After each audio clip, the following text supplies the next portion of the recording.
today we're starting a brand new series. We're starting a series called Anchors. And we're going to talk about anchors from a couple of different ways because anchors can be a good thing and they can be a bad thing. Anchors can keep us grounded, but they can also hold us back and weigh us down from being who God has called us to be. They can weigh us back from stepping into who God has called us to be and taking our next step, so to speak. To kind of set this up, let me tell you an anchor story. Years ago, matter of fact, it was a couple of months ago, we had a boat. My family did, but for the past 4 or 5 years, it is sat in storage. We didn't take it out a single time because of baseball and softball and being like super involved, especially in softball. We just didn't have time to go to the lake, but we used to go all the time.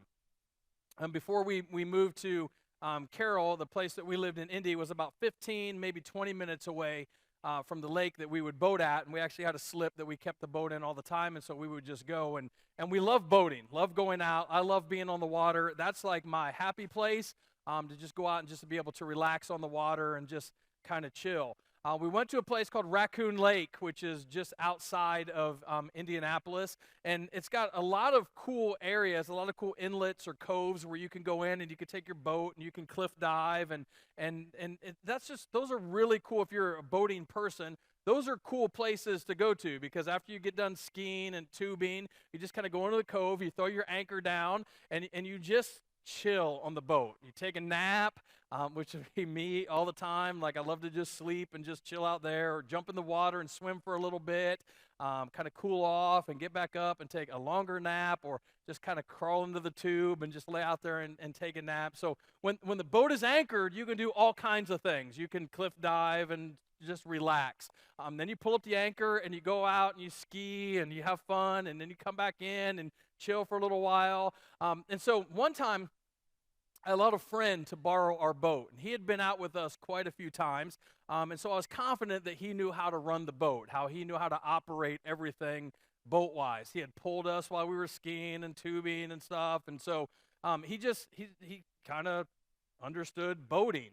And so I let him and his family go out and boat, and after a while of him being out there, I got a phone call, and he said, "Hey, Ryan, I'm out in the middle of the lake, and something's wrong with the boat. I can't figure out what's wrong with the boat, but something's not right. Like, it seems to be running fine, like the engine it seems to be revving up. It just doesn't seem to have any power. We can't get anybody to get pulled up out of the water when we're trying to ski, and it just can't go. Like, we're trying to get across the lake. It's taken forever. It just won't go." And now you know where I'm going with this, right? Because I already set it up.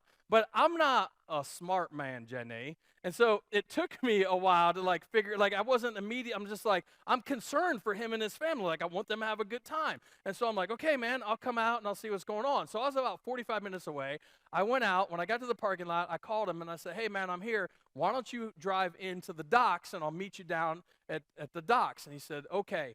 Now I'm walking down to the docks. As I'm walking down, I see my boat coming at us. I can hear the engine just zzz, and the boat's up in the air like this, just coming right at me. I immediately at that point knew what was going on. "Hey, idiot! The anchor! The anchor is down! Pull up the anchor!" And he comes all the way in, and I still to this day have no idea how he did not pull up everything across the bottom of Raccoon Lake and pull the back end of my boat completely off. Like it was divine intervention. He comes up and I'm like, "Dude, you have the anchor down." And this is what he said. "I didn't even know it had an anchor." Like, dude, you've been boating with us how many times? Like when we go out and we swim and we jump off those cliffs and we do all that stuff, you put down an anchor so the boat doesn't go away. One of his kids had been smart enough to put down the anchor, but was asleep when they took back off and didn't never everybody say, like, pull up the anchor. It's crazy. So anchors can be a good thing, and anchors can be a bad thing that could cause some serious damage. We're going to look at that, both of those things throughout this entire series. Today, let me kind of set today up like this and where we're going today. I was talking to some pastor friends at the beginning of this week, and we were talking about the fact that it's been 20 weeks, 5 months. 5 months, that's a long time. 5 months since the COVID outbreak shutdowns, right? It's been 5 months since then. Over that time, a lot of things have changed, yes or no? Yes, a lot of things have changed in the world around us and in our communities. And our communities are different. And we were talking about that. Carroll is different than Fort Dodge, which is different than Cedar Falls, which is different than Independent. And so in the network of pastors that I was talking to, like our communities are all different. And we're looking at things differently. But then we started talking about the specific changes that were happening in the church. And there's a lot of changes that have happened in the past 5 months in the church. And we started talking about how potentially some of those have been good. Because, like, for me, let me say this. I think it's good for the church. I think it's good for Christianity overall. Because what it's caused us to do, it's caused us to put the brakes on some things, to kind of slow down a little bit, and examine the roots of really what we believe, why we believe it, and why we do church. Specifically, why we do church the way that we do church. And what's the importance of church. And we began to talk about how the Bible says, we're not to neglect the gathering of the saints. Because the talk gets to, and one of the popular things in evangelical Christianity right now is the shift to all online church. And buildings are going to be out in years and X number of years and all this other stuff. And it's really, really, really, really, to me, this is just my opinion in case you want to know where I stand on it. It's really dumb talk. Because for me, I believe one of my core beliefs is you've got to serve. In order to step into who God has called you to be, in order to grow in your walk, you have to be serving, and you can't do that online. And so that's free. That's not really part of the message. But I was going on that, and we were talking about that. And then the conversation switched to, okay, well, why aren't people coming back? Now, I know all the way your argument right here is going to be, well, we are coming back. We're here. But at Central Church specifically, I'll talk about this church because it's the church I know the best. We've been doing this for I'm pretty sure this is the 14th week that we have met since the shutdowns. We were shut down for 7 weeks, so this is the 13th week. So we were shut down for 7, so we've been back 13 weeks. We still have not hit 50% of pre-COVID attendance on a Sunday morning. And so we started to talk about, okay, well, why aren't people coming back? And, obviously it goes into all of these different discussions and things, and it shifted to really a bigger conversation of, is it really COVID or is it something bigger? Is it something bigger that's going on? Is there something more spiritual happening than it's COVID and we're just not ready to come back? And that's a good question. Like, to me, that's a legit question, because in churches all across America, people are walking away. That's the reality. But here's the thing. It was happening before COVID. Now, I think one of the reasons that people are walking away from churches in droves, and I'm not going to bore you with statistics, and this week I read a bunch of statistical information, these lists of why people are walking away. I mean, the list includes people who are walking away because they say things like, well, I just don't believe the Bible is true, or I'm having a hard time with certain things, or this church teaches this, and this church teaches this, and it's just too confusing. I mean, people are saying all of these things, and there was this big list I was looking at. What I found fascinating on the list was people didn't say they were walking away from church because they don't believe in God.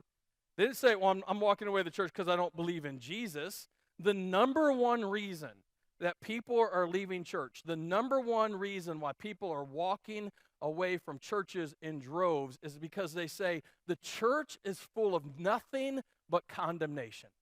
Like, the church is just yelling and screaming condemnation at me. I can't do anything right. Everything I do is wrong. And the church is just bombarding us with condemnation. And I looked at that and I thought, you know what? That's true. Because condemnation is a language that the church has spoken for years. Like, if you think about, let's think about the past 20, 30, 40 years. If you're really honest, if you can be really, really, really honest about church history, condemnation has always been a tool that the church has used to control people with. Like, stick with me. Let me walk you through a couple of things. If you were alive in the 1980s, all right, how many of you were alive in the 1980s? All right, in the 1980s, remember when the AIDS virus came out? You guys remember that? Now, I wasn't a Christian when this happened, but I remember this happening. When AIDS came out, church leaders and churches used that as a tool of condemnation to attack people that were gay. Many of you remember that, right? They said, this is God's judgment on gay people. Remember that? Like, that's what churches taught. In 2004, let's kind of go a little bit newer. In 2004, remember when the tsunami hit Thailand? How many of you remember that? Remember that? I was involved working at a church, and we supported an organization that planted and had churches in Thailand. And so the church I was at, I didn't go, but they put together teams of people that went over and helped.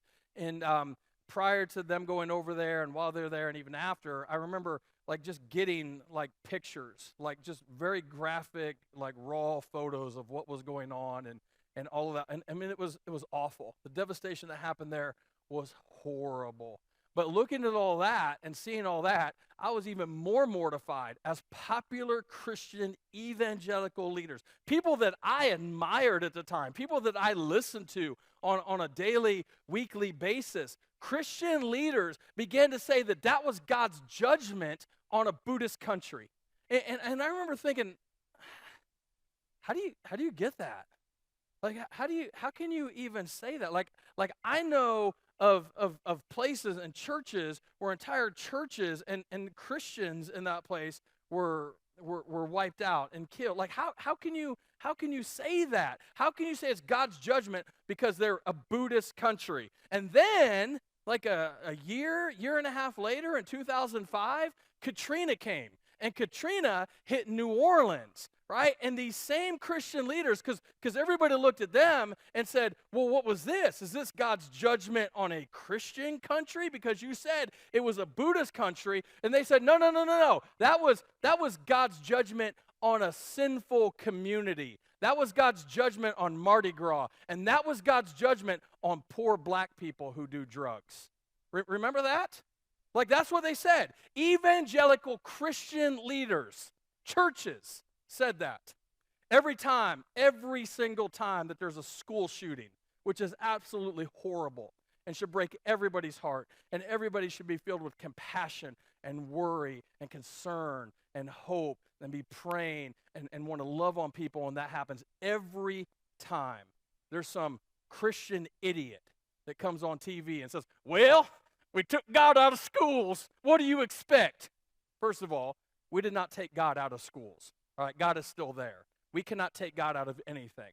God is where God wants to be. All right, God rules and reigns supreme. You understand that, right? God is not leaving anywhere. God is going to be where God needs to and wants to be. But the church, we speak condemnation. And we say, it's your fault that this happened. This happened because of you. This happened because of the situation. If you didn't do this and you didn't do that, you get what you deserve. That's condemnation. And that's what the church speaks. Now, if we say that that's condemnation on a large scale, that's what happens out there and that's what's happening in the world, let's talk about it on a much smaller scale. Because it's not just the condemnation that's happened outside of these walls. Some people, the reason that they walk away, some of you, maybe the reason you're considering walk away or you have walked away from faith has nothing to do with how you feel about God or Jesus or even the Bible. It has everything to do with his people.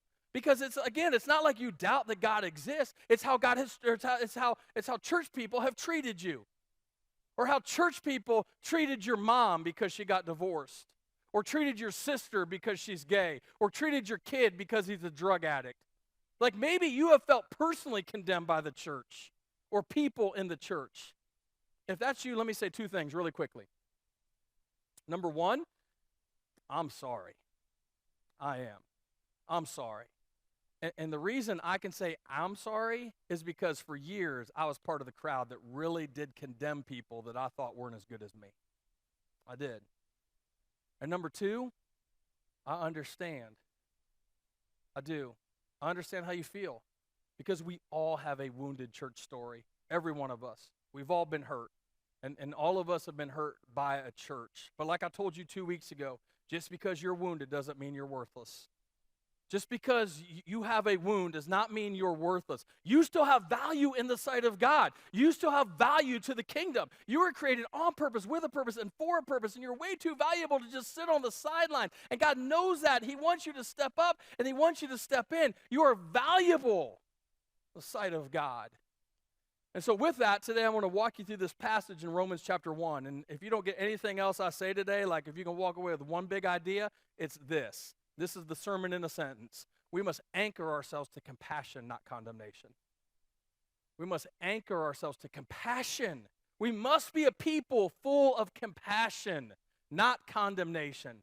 Listen, when it comes to talking to people, no matter who they are, no matter where they've been, no matter what they've done, no matter what's been done to them or when it happened, no matter what they're currently living out in life, I really do believe to the core of my being that compassion is greater than condemnation. And we have to anchor ourselves to compassion. Let me walk you through this idea in Romans. The book of Romans is my favorite book in the Bible, by the way. In case you were ever wondering, and I know you all wonder, like, what's Pastor Ryan's favorite book of the Bible? It's Romans, because I know that keeps you awake at night wondering what it is. Romans chapter 9 is my favorite chapter in the Bible. Like, I just love it. It's my favorite section of Scripture. Romans is the book that I am the most familiar with in the Bible. It's the one I have read the most. It is the one I have studied the most. I love the book of Romans. That's why a couple of summers ago, and right now on my Facebook feed, like these memories keep popping up. It was 2 years ago, like right now, that I was actually in Rome. And when I was in Rome, I was over there, went to Italy because my daughter was playing softball over there. So I was geeked out that my daughter was playing softball in another country. And so that was cool. But actually to be in Rome, like I was super geeked out about that. I was reading the book of Romans everywhere that I went. I was like, this is where this happened. And I'm like driving everybody crazy, telling them what was going on. I was in the Mediterranean Sea, like actually standing in there reading the book of Romans. I looked like an absolute freak, I'm sure. But I didn't care. It was cool. Obviously, you don't care either. But it was super cool to me, so let me have that. So Romans is awesome. Romans was a letter written by the Apostle Paul to Christians in Rome, to the church in Rome. Now, when they wrote letters to churches in the Bible, they weren't broken up by chapter and verse like our Bibles are today. They were a continuous thought process. If you were to sit down and write a letter to somebody today, you wouldn't put numbers and verses and headings and stuff like that. Most likely, you would just write one big thought and send it to them. That's what the books of the Bible, that's what the letters are. That's important to know because at the end of chapter 1, I used to read through Romans, and I would get to the end of chapter 1 and think, oh, that's pretty hard. That's pretty tough there, Paul. Let's kind of close this up for a little bit, and let's kind of just wait. And, chapter 2 is going to be a new thought, a new idea. It's kind of like a whole new thing, and we can just kind of forget what happened here in chapter 1, and we can move on to chapter 2 and be happy. But Romans chapter 1 and Romans chapter 2 flow together. The reason that's important, the reason I want you to know that, is, as we're going to see in a little while, is it shows us how jacked up being anchored in condemnation really is. All right? So here we go. Chapter 1, verse 18. The Bible says, but God shows his anger from heaven against all. Everybody say all. All. Against all sinful, wicked people who suppress the truth by their wickedness. Anyone want to guess when the Bible says all, what all means? All, right? There's no, you can't like interpret that any different way. And so all sinful, wicked people who suppress the truth by their wickedness. Now, let me unpack this. Let me say this real quick before I unpack all this. I've been in church environments in the past that seem to get really excited for the fact that some people are going to die and go to hell and are going to be punished for all eternity. Like, people get super excited about that. They get what they deserve. They're going to hell. They're going to burn. I'm going to go ahead and I'm going to say this, make this statement, and then I'm going to move on quick because in all the other services, people didn't seem to like this. But I'm going to tell you this. People who are excited about other people receiving eternal punishment are nothing like Jesus, period. People who get excited, man, they're going to get what they deserve. You're going to live like hell here on earth. You get hell on there. People who are like that, nothing like Jesus. Well, that's how my mom is, Pastor. Well, your mom needs to shut up and get saved. All right? I'm just saying. Let's keep going. Verse 19. They know the truth about God because he has made it obvious to them. For ever since the world was created, people have seen the earth and sky.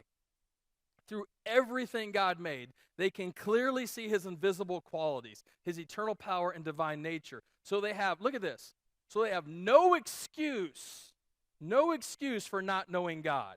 Now, I kind of alluded to this at the beginning, but right here we see that, again, people know God. People aren't walking away because they're doubting the existence of God. It has nothing to do with them not believing in God. In fact, I would argue the more science, the more research that we develop points to the fact that there really is a creator in this world. Like think about this.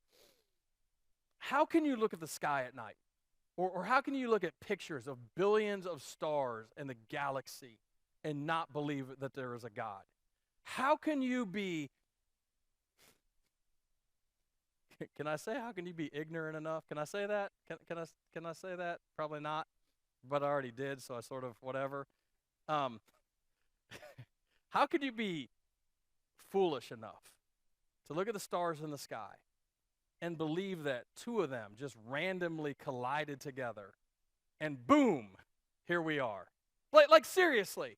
Like nobody here, do we really believe that? Do people really believe that? Like, do people really believe that you could go to Walmart today and pick up, say, a 500-piece Lego set and look at the picture of that and say, oh, I want to build that. Take it home, open it up and say, man, that's really complex. I don't think I can do it. I know what I'll do. I'll take it and I'll throw it in the dryer. I'll set the dryer for 2 million years, and when I come back, it'll all be put together. Nobody believes that, right? But you believe that somehow two stars just magically collided together, here we are. Like, I mean, there's so much proof, church, so much proof that God created this world that we live in. The majority of people aren't doubting that. They're not doubting God. It's the people of God that most people have a problem with. The Bible goes on to say this in verse 21. Yes, they knew God, but they wouldn't worship him as God or even give him thanks. When we start to drift from God, oftentimes it's because we stopped that. We stopped thanking him. And when we stop thanking him, we get bitter, right? And bitterness, or when we get bitter, the reason we get bitter is because he's not giving us something. He's not doing something that we feel entitled to. And I told you months ago that entitlement always leads to bitterness. But the way that we get rid of bitterness and entitlement in our life is through thankfulness. And I'm telling you, man, this is something that I've been doing since I taught you guys that. And it's something that I do every single day. I try to practice this every single day. And you should do it too. It's about practicing the presence of God. It's just find one thing every day. One thing every day. And just thank God for it. Just look at one thing. Now there are days that it's like everything just flows out of me. Like, I'm thankful for this, I'm thankful for this. And I'll be honest, there are other days I forget to do it, or there are days that just aren't going real well, and I'm just like, oh, because that's what you're probably thinking right now. I don't have anything to thank him for. Really? Can you hear? Can you see? Can you smell? Can you taste? If not, you need to get the COVID test. But can you walk? Did you sleep indoors last night? Did you have food in your refrigerator this morning? When you went and opened up your closet, did you have multiple choices of what you could wear this morning to come to church? Like, seriously, church, there are tons of things that we can thank God for that we take for granted. And so just find something, one thing a day, and just thank him for it. Thankfulness eradicates bitterness and entitlement in our lives. It really does. So that's just a little mini sermon. Now it's free. Hopefully that speaks to you. Let's keep reading. So they're not worshiping, right? Not worshiping. They're not being thankful. They begin to think of foolish ideas of what God was like. As a result, their minds became dark and confused. Claiming to be wise, they instead became utter fools. And instead of worshiping the glorious, ever-living God, they worshiped idols made to look like mere people and birds and animals and reptiles. That's crazy. Because worship is real simple. Worship is where we put our time, energy, and our money. That's what worship is. Where do you put your time, your energy, and your money? Where do you put it? That's who or what you worship.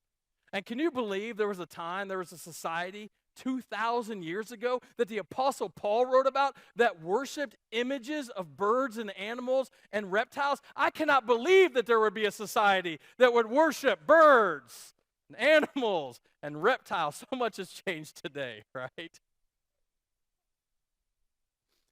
Notice my team ain't up there. Let's keep going. Verse 24. Yeah, take it down quick. Somebody go throw something. So God abandoned them to do whatever shameful things their hearts desired. As a result, they did vile and degrading things with each other's bodies. They traded the truth about God for a lie, which we all have the tendency to do, right? But look, they worshiped and served the things God created instead of the Creator himself. We put that picture back up. right? I mean, seriously, that's we all do that. They worship and serve the things God created, said the Creator himself, who is worthy of eternal praise. Amen. Paul's preaching so good right here, he amens himself. Verse 26, that is why God abandoned them to their shameful desires. Even the women turned against the natural way to have sex and instead indulged in sex with each other. And the men, instead of having normal sexual relations with women, burned with lust for each other. Men did shameful things with other men. As a result of this sin, they suffered within themselves the penalty they deserved. Now, typically, this is the text in the New Testament that churches have used as a baseball bat to absolutely pulverize people who are gay. But that's not the point that we're making today. In fact, Paul doesn't just talk about sexual sin in this text. That's important to know because it goes on to say this. Everybody needs to pay attention to this because people love to use that first part. Churches love to use that first part as condemnation, but it says this: since they thought it foolish to acknowledge God, he abandoned them to their foolish thinking and let them do things that should never be done. Their lives became full of every kind of wickedness, sin, greed, hate, envy, murder, quarreling, deception, malicious behavior, and gossip. Listen to that again. Their lives became full of every kind of wickedness, sin, greed, hate, envy, murder, quarreling, deception, malicious behavior, and gossip. Let me ask you a question. Can you find yourself on that list? Can you? Because, see, there are some people, there are some churches, there are some Christians, when we read through that sexual sin part, that they'll stop right there and say, well, that's it. I'm not gay, and I'm married, and God should handle his business on the people that are.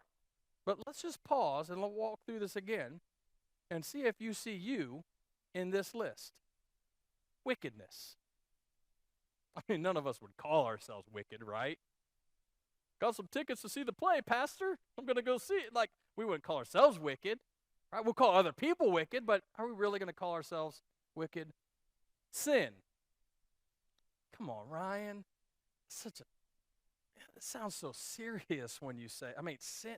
I'm not really sin. I mean, I know I'm doing some things that aren't right and probably some things that I should, but you don't understand. I'm just wrestling through some things. I'm going through a difficult time. But sin? Greed. You ever been greedy? Have you? I got so much trouble last service for telling this illustration, but I'm going to say it again.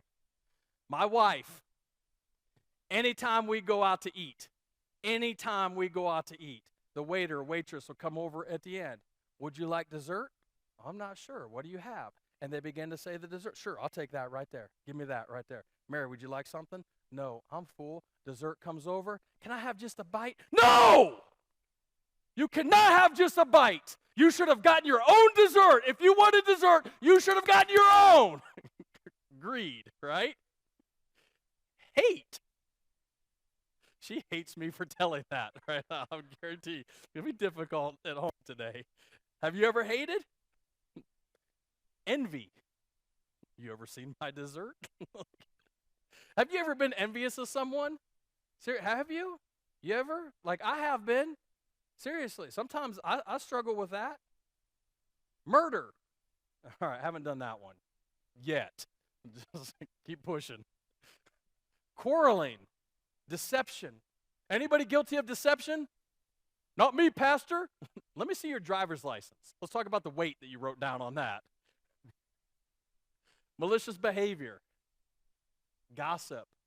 Anybody got a Facebook account? Right? You know what I'm saying? Can you see yourself? Can you find yourself on the list? Well, it keeps going. Verse 30. They are backstabbers, haters of God, insolent, proud, and boastful. They invent new ways of sinning, and they disobey their parents. Now, right here, this list, we can all say, this is not a good list. Can we all admit this is not a good list? Like, if you're single, like, you're not going through this list trying to think, this is a list of people I want to marry, right? If you're hiring, you're not going to hire somebody that's full of sin and greed and hate and envy and murder and is quarreling all the time and is divisive and deceptive. Like, this is not a good list. But Paul keeps going. And he says, these people in this list, they refuse to understand, break their promises. They're heartless. They have no mercy. They know God's justice requires that those who do these things deserve to die, yet they do them anyway. Look at this. Worse yet, They encourage others to do them too. Okay, come on. Let's do this. Come on. You're not going to get caught. Nobody will know. Come on, it's just this one time. Come on, everybody's doing it. Like this is crazy. The Apostle Paul has dropped the gauntlet on the church in Rome, and he's laid all of this stuff out, and that's how chapter 1 of Romans ends. Now, typically at this point, we would just close up our Bible and be like, yeah, man, those people deserve that. Like, you're going to do that stuff? Yeah, God's judgment's going to come, man. That's going to happen. But remember, Paul is in a continual rhythm, and he's not changing the subject at Romans chapter 2. And so in 1, yes, for sure, he goes off. Those people, they're sexual immoral. They're doing this. They shouldn't be doing that. They're lying. They're cheating. They're full of greed. They're worshiping idols. They're envious. And he's writing. Don't miss this. Don't forget this. He's writing to the church in Rome. The book of Romans is to church people. And that's really important to remember, because after Paul says all this stuff about all the evil people out there, Paul says this: you may think you can condemn such people, but you are just as bad. Every time I've ever heard Romans 1 preached about, I've never heard the preacher go into Romans chapter 2, ever. But don't miss this. He's telling people in the church, you may think you can condemn such people, but you are just as bad, and you have no excuse. When you say they are wicked, and we've talked about that here at Central before, right? I told you like weeks ago, a couple months ago, when we talked about those people. Like, who are those people in your life? Who are the they that you hate? Remember that? Remember those people? Those people always do this. Those people always do that. Those are the people that are always like, don't go near those people. Don't talk to those people. When you say they are wicked, when you say those people are wicked and should be punished, you're condemning yourself. For you who judge others do these very same things. Paul is saying the people inside the church are just as jacked up as people who are not in the church. And those relationships, the people not in the church and people in the church, don't come together through people who are in the church doing the same flipping things, condemning people who are outside of the church for doing what the people in the church are doing. You're doing the same stuff. Just because you're in the church and they're outside of the church doesn't make theirs worse and yours better. You need to look at yourself, and you need to understand what you're doing before you start heaping condemnation on other people. Think about it like this. What's one of the first things you do when you wake up in the morning? You look in the mirror, right?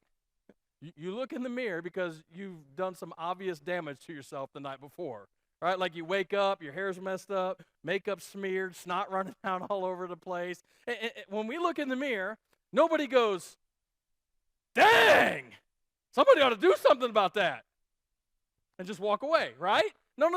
You say, I got to fix this. I got to make this right before I go out into the world today. And you spend some time in the mirror making adjustments, right? Well, there's a guy in the Bible whose name is James. He's the half-brother of Jesus. He wrote a letter to the church, and he said this in James chapter 1, verse 23. I love this. He said, for if you listen to the word and don't obey it, it's like glancing at your face in a mirror. You see yourself, walk away, and forget what you look like. Now, that would be dumb. Like, none of us would do that. None of us would be like, that's weird. Got snot running down my face, hair's a mess. Somebody should do something about that and just walk out of the room. Nope, nobody would do that. And so what James is telling us right here is that the Bible, essentially, is like a mirror, right? And when we look into the Bible, when we begin to study the Bible, when we read the Bible, when we begin to examine spiritual things, we should be asking, Lord, what do you want to say to me out of this passage, and what adjustments should I make? What adjustments, what changes do I need to make in my life? Unfortunately, what has happened is the church, instead of using the Bible as a mirror, we use it as a window.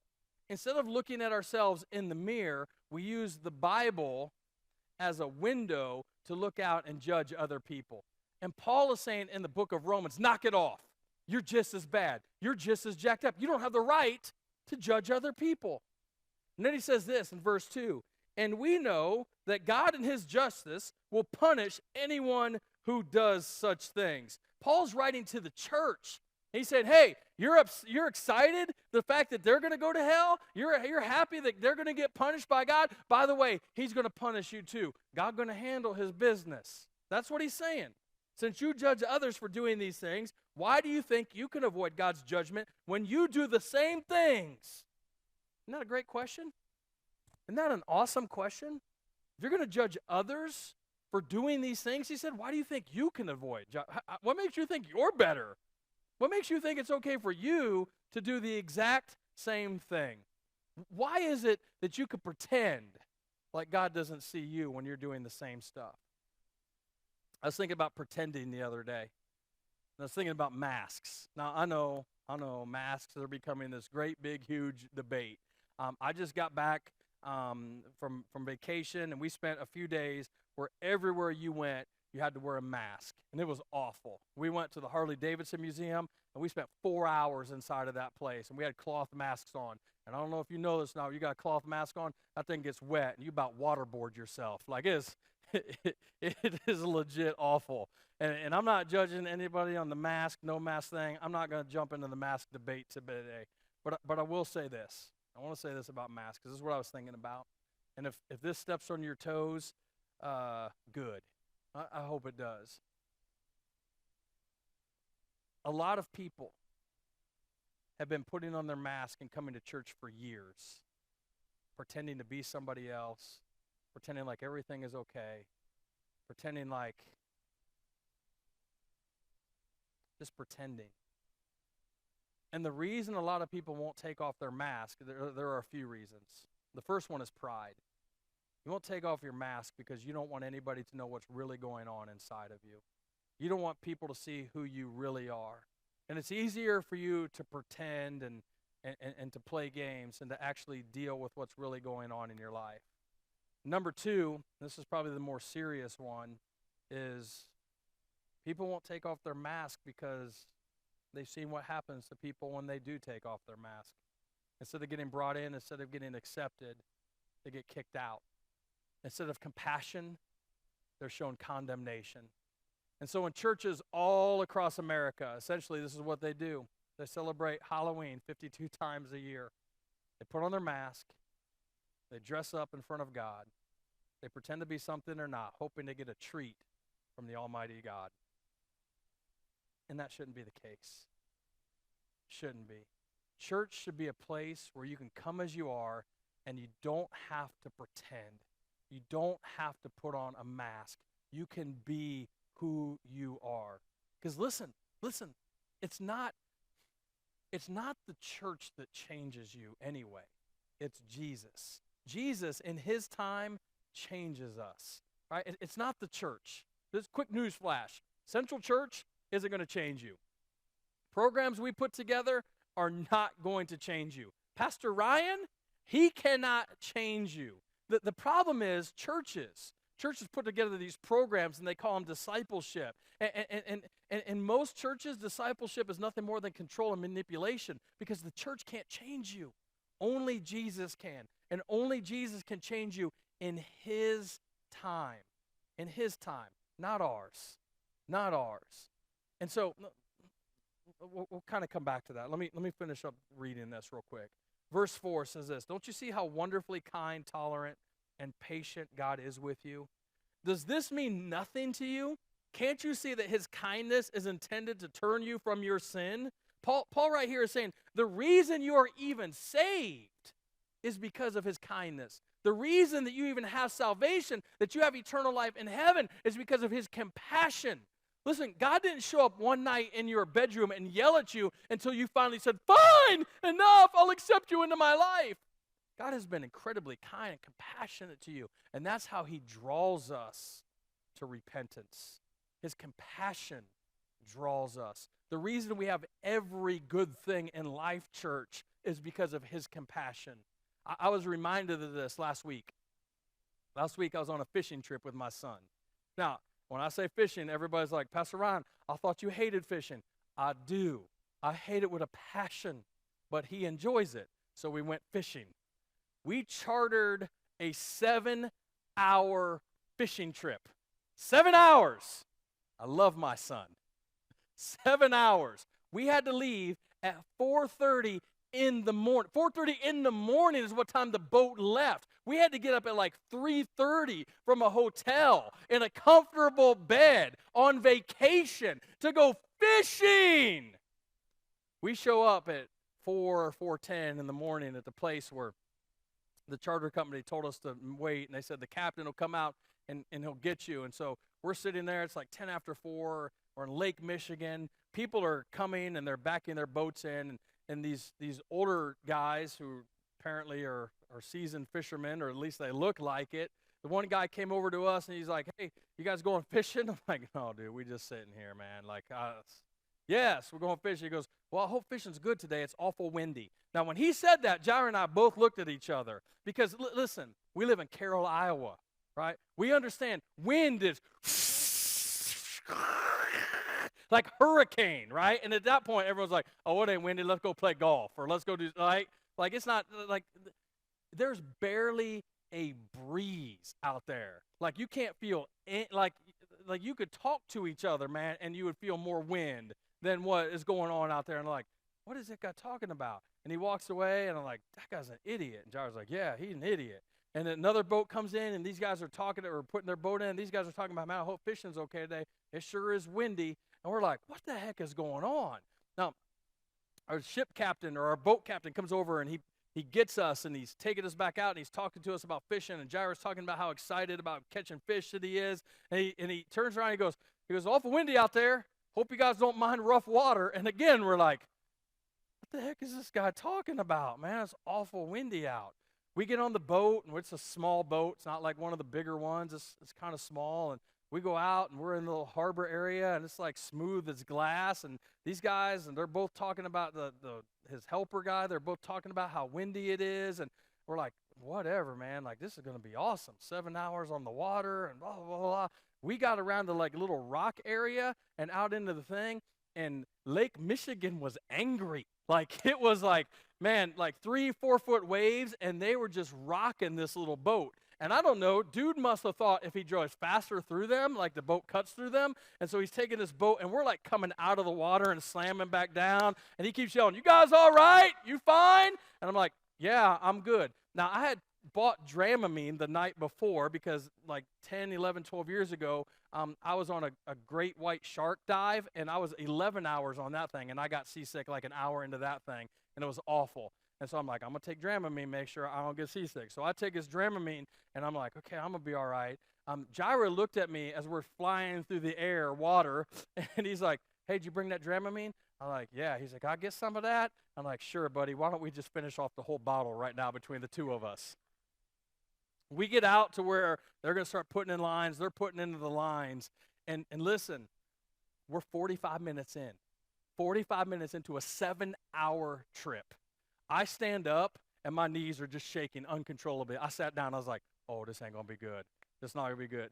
Jai gets up, and he's walking around, and he's talking, and he's doing all these things. And I'm just sitting there like, oh, Lord, please, please just let it, like, just. And I hear the captain say to Jair, are you hot?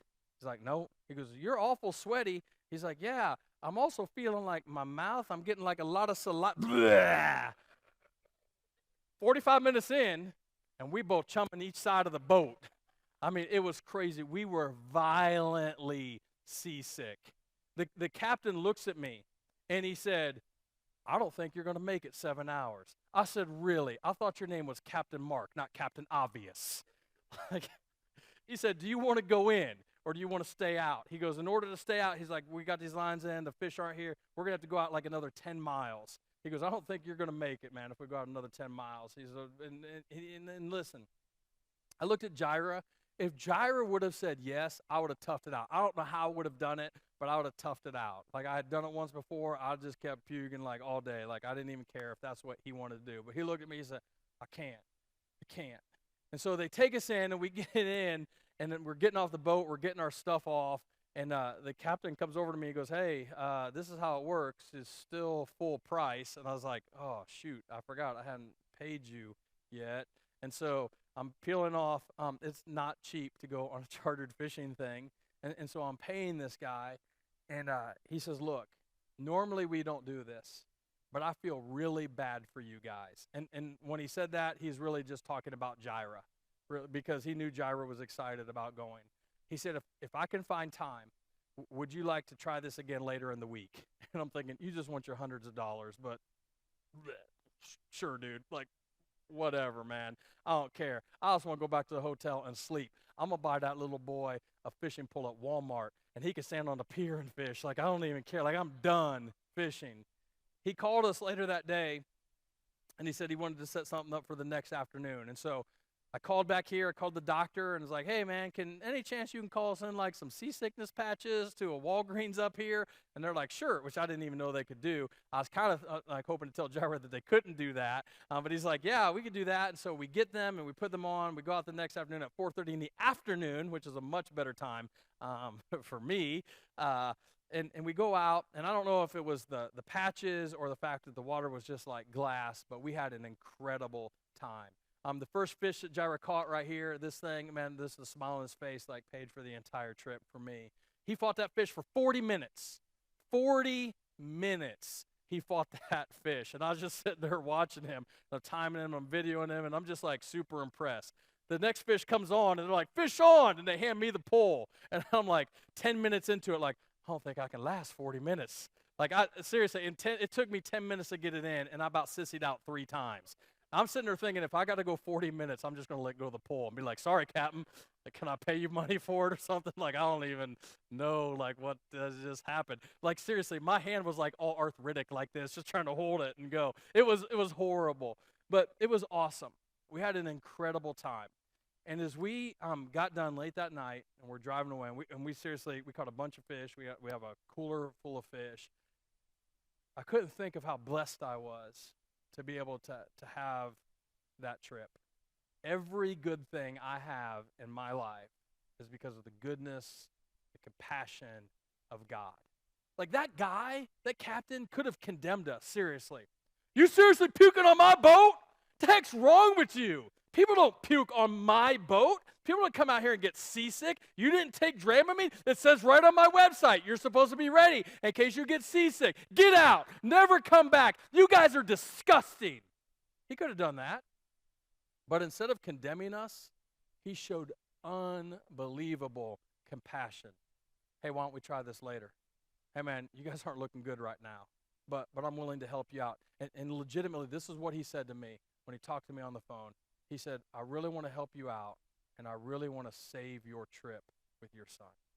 And to me, man, that was just a reminder of God's compassion. That, again, every good thing I have is because of God's compassion. God's compassion on me is the reason I'm breathing. God's compassion on me is the reason that I'm living. I didn't do anything.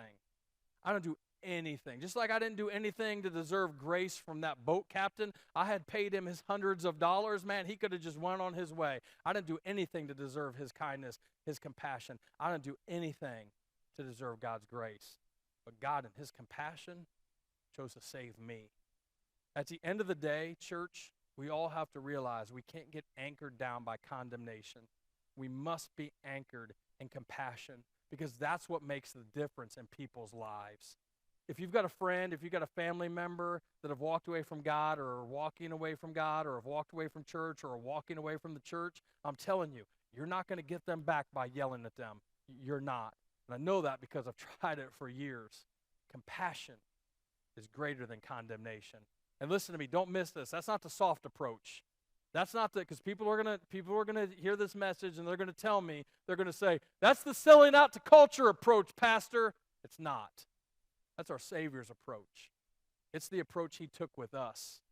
And if that was Jesus' approach, it's the approach that we should take when it comes to reaching this world. Listen to me. Central Church should be full of people who love Jesus and full of people who love like Jesus. And Jesus loved with compassion. And that's what we need to be anchored to. Let's stand as Pastor Gary comes and closes us in prayer.